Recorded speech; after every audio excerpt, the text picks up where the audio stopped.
நமஸ்காரம். 1000 நாமங்கள் 1000 கதைகள் 345வது திருநாமம் சதாவர்த்தாய நமக. எப்போதும் மகிழ்ச்சியாக இருக்க என்ன வழி? அதை நம்மாழ்வார் திருவாய்மொழியின் 3ஆம் 10ஆம் திருமொழியின் 8வது பாசுரத்தில் தெரிவிக்கின்றார்.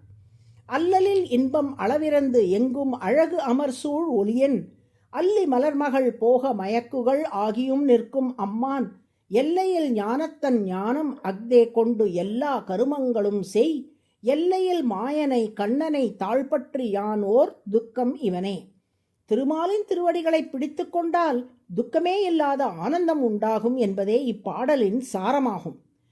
அல்லல் இல் இன்பம் அளவிருந்து, துக்கம் என்பது சிறிதும் இல்லாத எல்லையற்ற ஆனந்தத்துடன் வைகுண்டத்தில் திகழ்கிறார் திருமால். அவரது ஆனந்தத்துக்கு எல்லையே இல்லை, அதில் துக்கத்தின் கலப்பும் இல்லை. எங்கும் அழகு அமர்சூழ் ஒளியன், அவரது திருமேனியின் ஒவ்வொரு அங்கத்தையும் தனியாக பார்த்தாலும் அழகு நன்கு வெளிப்படுகிறது. திருமேனியை மொத்தமாக பார்த்தாலும் அழகு திகழ்கிறது. அந்த அழகின் ஒளியானது வைகுண்ட லோகம் முழுவதும் பரவி வெள்ளம் போல பெருக்கெடுத்து ஓடுகிறது. அல்லி மலர் மகள் போக மயக்குகள் ஆகியும் நிற்கும் அம்மான், தாமரை மலரின் வாசனையே ஒரு வடிவம் கொண்டது போல் திகழ்கின்ற மகாலட்சுமியுடன் ஆனந்தமாக இணைந்து கழித்து மேலும் மகிழ்பவர்.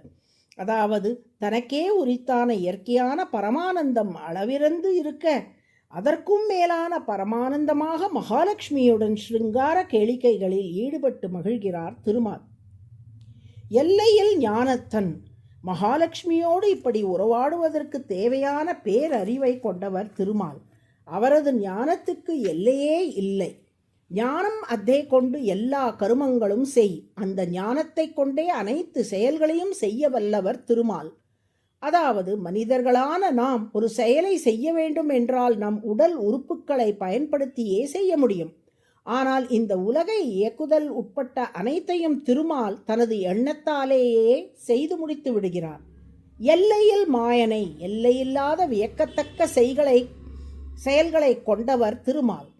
கண்ணனை, அந்த லீலைகளை நமக்கு செய்து காட்டும் பொருட்டு கண்ணனாக வந்து அவர் எளிமையுடன் அவதரித்தார். தாழ் பற்றி அந்த பெருமானின் திருவடிகளை வணங்கியதால் யானோர் துக்கம் இவனே, எனக்கு வாழ்வில் ஒரு சிறிய துக்கம் கூட இல்லை, நான் மகிழ்ச்சியாக உள்ளேன். இறைவனின் ஆனந்தம், அழகு, ஸ்ருங்கார ரசம் அனைத்தும் அறியும் தன்மை, சக்தி, லீலைகள், எளிமை உள்ளிட்ட குணங்களை நாம் சிந்திக்க சிந்திக்க நமது துக்கமெல்லாம் நீங்கிவிடும் என்று இப்பாடலின் மூலம் உணர்த்துகிறார் நம்மாழ்வார். இவ்வாறு நமது துக்கங்களையெல்லாம் போக்கி மகிழ்விக்க வல்ல எண்ணற்ற மேன்மைகளை திருமால் தன்னகத்தே கொண்டிருக்கிறார். பெரிய வெள்ளத்தை அணை போட்டு தடுத்து வைத்தால் அதில் அலைகள் சுழித்து சுழித்து பெருகும் அல்லவா? அதுபோலத்தான் திருமாலின் எல்லையற்ற மேன்மைகளும் பெருவெள்ளத்தில் எழும் அலைகள் போல் சுழித்து சுழித்து பெருகின்றன. ஆவர்த்தக என்றால் சுழல் என்று பொருள். சத என்றால் 100, நூற்றுக்கணக்கான சுழல்களாய் சுழித்து சுழித்து பெருகும் மேன்மைகளை உடையவராக திருமால் திகழ்வதால் அவர் சதாவர்த்தக என்றழைக்கப்படுகிறார். சதாவர்த்தக என்றால் நூற்றுக்கணக்கான சுழற்சிகளை உடையவர், அதாவது சுழித்து பெருகும் நூற்றுக்கணக்கான மேன்மைகளை கொண்டவர் என்று பொருள். அதுவே சகஸ்ரநாமத்தின் 345வது திருநாமம்.